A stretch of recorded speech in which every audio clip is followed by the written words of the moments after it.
Okay, I think we're done with Star Wars for now, so let's take a look at something different. Okay, let's see here.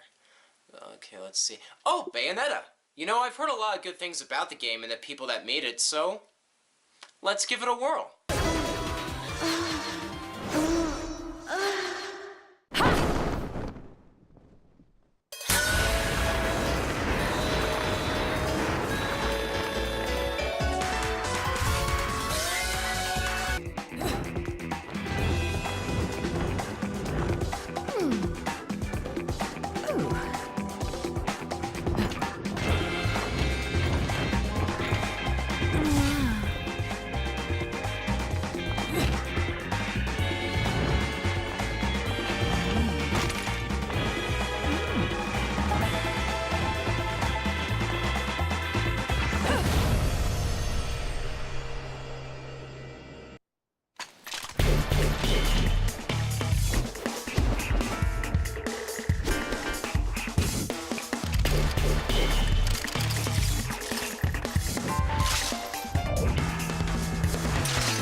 Can you really blame me? Bayonetta's a heart pounder.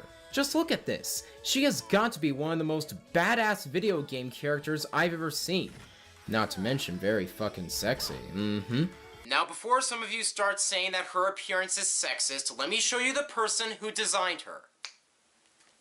Yeah, Mari Shimazaki, and she is a woman.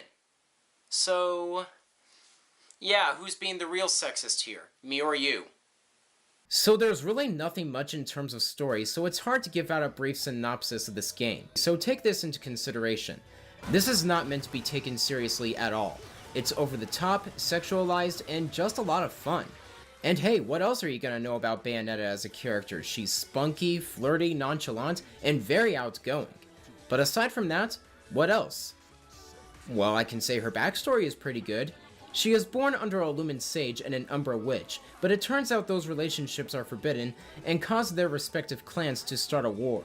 Bayonetta is sealed away, and after 500 years, she wakes up with no recollection of her past, so it's pretty much her main objective. In the present day, angels come down to destroy the world because... they're assholes. That's it. What else do you need to know? If you don't care about story and characters in the grand scheme of things, Bayonetta will definitely grab you with its very well stylized gameplay. You fight angelic beings with melee and long-range attacks, a good variety of finishers, and guns, which are also on your feet. You can even string up combos, and with every kill you get Halo Rings, which are the currency to buy new moves and some other really cool shit. Actually, now that I look at the Halo Rings... Hey guys! Sonic the Hedgehog called, he wants his rings back. Have you noticed already that the game is also published by Sega? Now those two characters would make an interesting crossover. Back to the combat, you can dodge enemies, but when you do it at the right possible moment, you get to slow down time in order to take out enemies quicker. The best part of the game is doing magical attacks and summoning demons that Bayonetta can use with her hair. And yes, her outfit is actually her hair as well.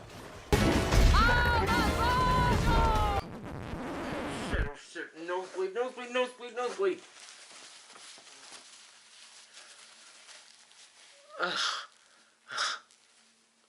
Anyway... the combat in the game is very solid and addicting. It feels that with every move I make, it has a good amount of weight to it.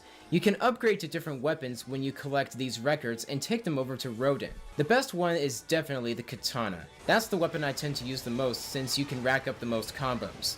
Hell, you can even practice different moves while the game loads. That is fucking awesome. Even the combat can have its over-the-top moments. There is one instance in the game where I have to beat the shit out of angels with a big-ass key. The game didn't simplify the key where you just open a door with it, it actually became fucking useful. If that's not enough, you can actually take out a certain enemy BDSM style.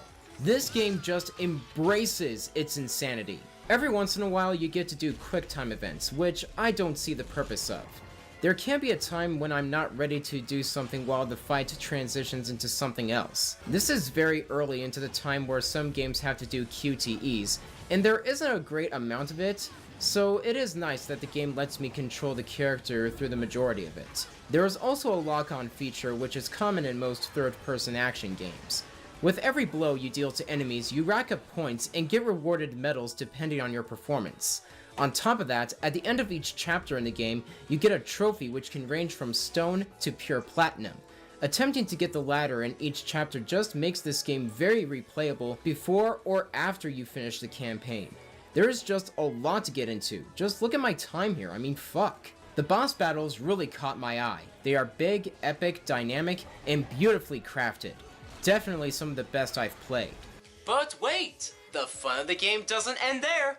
There are also costumes to unlock by completing the game the first time, then buying the Super Mirror from Rodin, and you will have access to all of the costumes, which are 100,000 halos each. Want to see Bayonetta in a kimono or a phys ed uniform?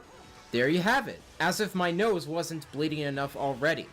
The graphics are very well made. The locations show a good amount of darkness when it needs to, and given the tone of the game, it is pretty bright in most areas.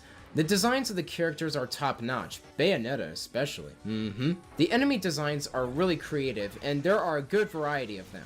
The AI on each of them is very different so that the game doesn't get repetitive. The soundtrack is amazing with classical music, jazz tunes, and J-pop to fit the over-the-top tone, as well as orchestral music for the boss fights.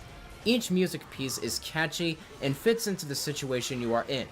Fly Me to the Moon is a beautiful theme that fits into the character and the entire game very well. Definitely one of the best soundtracks I've ever listened to. The voice acting is pretty good. The highlight is of course Helena Taylor as Bayonetta. She delivers her dialogue with an English accent and it fits very well. Dave Fanoy is also good playing Rodin. Even though there wasn't much to his character besides selling you stuff, he has a few good lines here and there. No matter how much you ask, I'm not putting a chainsaw on your arm.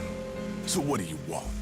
Overall, Bayonetta is definitely one of the best action games I've ever played. It is up there with Devil May Cry and God of War in terms of gameplay.